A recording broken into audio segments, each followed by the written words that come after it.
toutes, bonjour à tous. Je suis le Père Jean-Baptiste Congo et je suis aussi le président de la Fraskine. Fraskine, c'est la fraternité sacerdotale des prêtres originaires de Kinshasa en pastoral en France. Et c'est à ce titre de président de la Fraskine que je viens aujourd'hui vous parler de la situation très préoccupante qui s'est passée dans la province Sud Kivu, plus précisément dans la ville d'Uvira, dans l'est de la République démocratique du Congo. Des inondations ont détruit la ville. Et Monseigneur Sébastien Muyengo, évêque d'Uvira et professeur, formateur et recteur en théologie, nous a joints au téléphone pour nous parler de cette situation. 11 000 foyers déplacés, des maisons détruites, pas d'école, pas de route, et les gens dorment dans les rues. Merci de prendre quelques minutes pour écouter la vidéo de Monseigneur Sébastien Muyengo. Face à cette situation, et en se basant sur notre foi et sur la foi de l'Église et la parole du Christ, dans Matthieu chapitre 25, verset 40, le Christ dit: en vérité, je vous le déclare, chaque fois que vous l'avez fait à l'un de ces plus petits qui sont mes frères, c'est à moi que vous l'avez fait.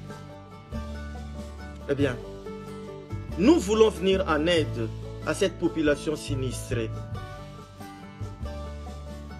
Nous voulons les aider. Comment y parvenir? Nous avons créé une solidarité Uvira. Et merci de participer à cette solidarité. Comment? Premièrement, vous souscrire à la cagnotte en ligne GoFundMe. Deuxièmement, vous pouvez participer par virement bancaire au compte de la Fraskine. Et troisièmement, vous pouvez participer financièrement en envoyant votre chèque à l'ordre de la Fraskine avec mention s'il vous plaît pour Uvira et envoyé par voie postale. L'adresse vous est communiquée. Et tout l'argent récolté sera envoyé au diocèse d'Uvira par Monseigneur Sébastien Muyengo. Merci de votre générosité. Merci de votre générosité. Nous comptons sur vous. Puisse le Seigneur vous bénir et bénir vos familles.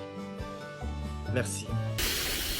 Oui, Monseigneur, je vois ici que l'eau est entrée vraiment à plusieurs mètres dans votre enclos. Qu'est-ce qui se passe au juste? Mais voilà, cette partie était clôturée. Ouais. Les eaux ont cassé la clôture. Et voilà, ils ont pénétré la résidence. Et de l'autre côté, en dehors de la clôture, c'était le siège des animaux sauvages. À cause de la vague, ils sont aussi obligés de tirer dans la clôture, même si on ne les voit pas. Je crains qu'ils soient attaqués tous les gardes là-bas. C'est vraiment une situation catastrophique. C'est vraiment une situation catastrophique. Ah, je vois que l'enclos a été endommagé à plusieurs mètres. Juste. Oui. Regarde là. Oui. Là, Si on commence là où vous êtes, oui, je vois. Là, il y a les voisins qui sont pratiquement dans le... Oh.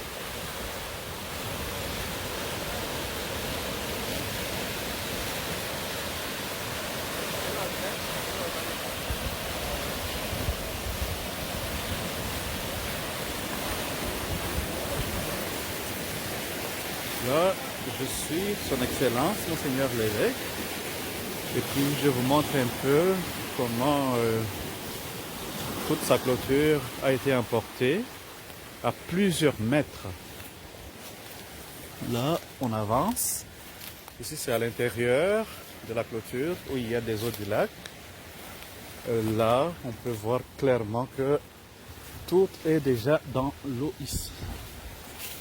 En espérant qu'il n'y ait pas de crocodile ici. Mais, bien. Voilà.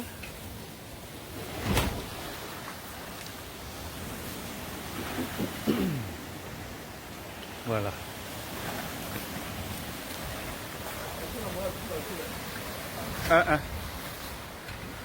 Je ne pense pas, ça sera difficile.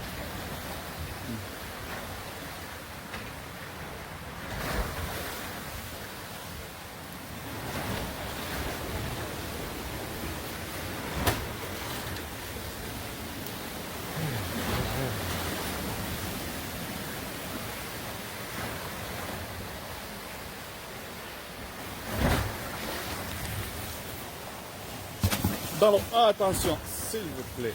Là, c'est dangereux.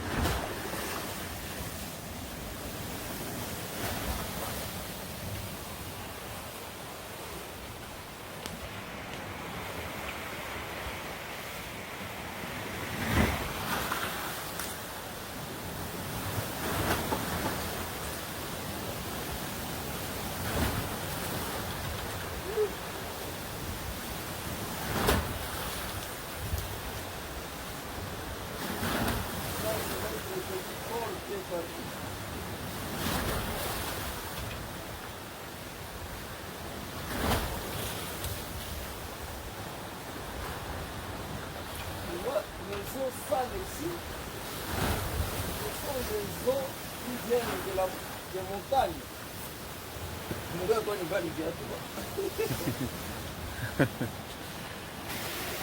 Donc, vous voyez donc toute cette partie-là, la clôture est partie.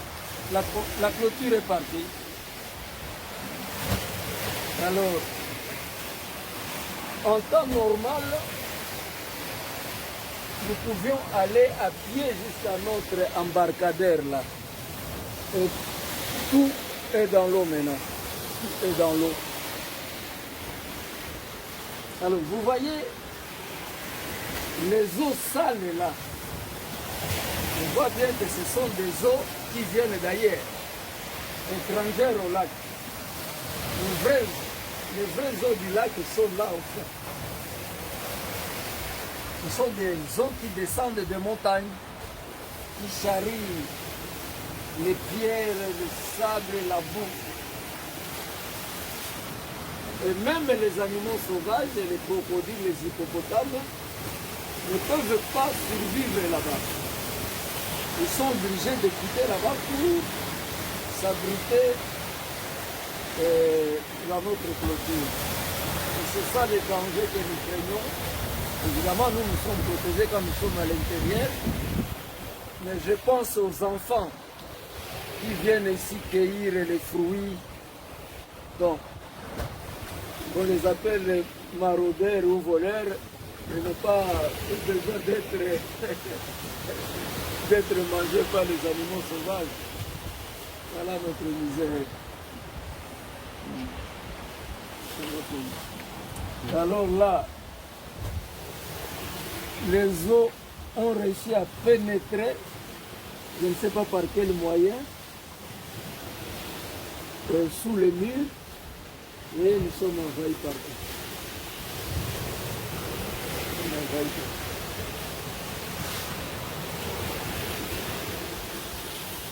Alors, en conclusion, Monseigneur, vous voulez nous dire que ce n'est pas seulement la population qui a été touchée, mais aussi votre résidence personnelle, mais aussi surtout qu'elle est à côté de la rivière Kalimabeng. Il y a le danger qui est toujours là.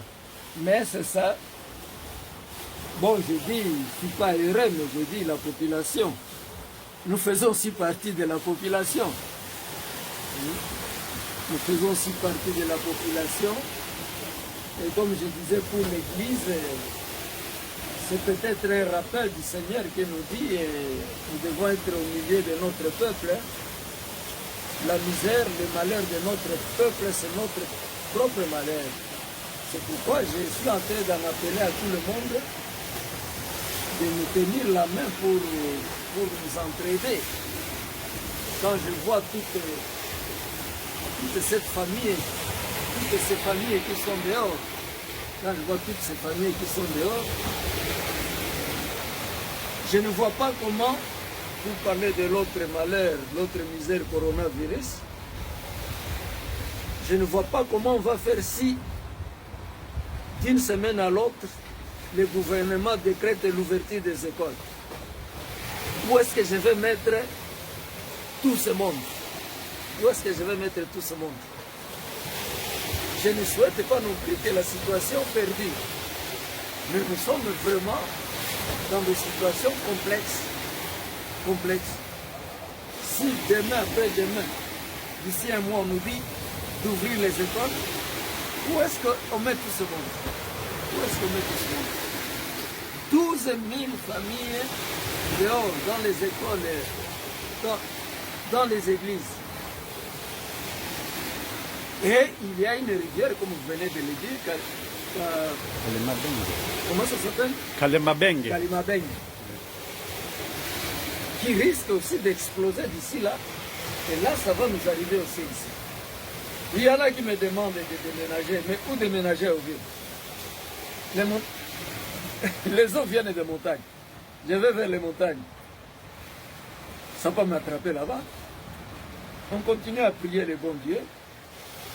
Dieu merci, comme les amis français appellent le mois de mai, le beau mois de l'année. J'espère avec le mois, les choses vont s'arrêter, les dégâts, les conséquences vont perdurer, je crois, dans les temps. Voilà. Merci beaucoup, Monseigneur.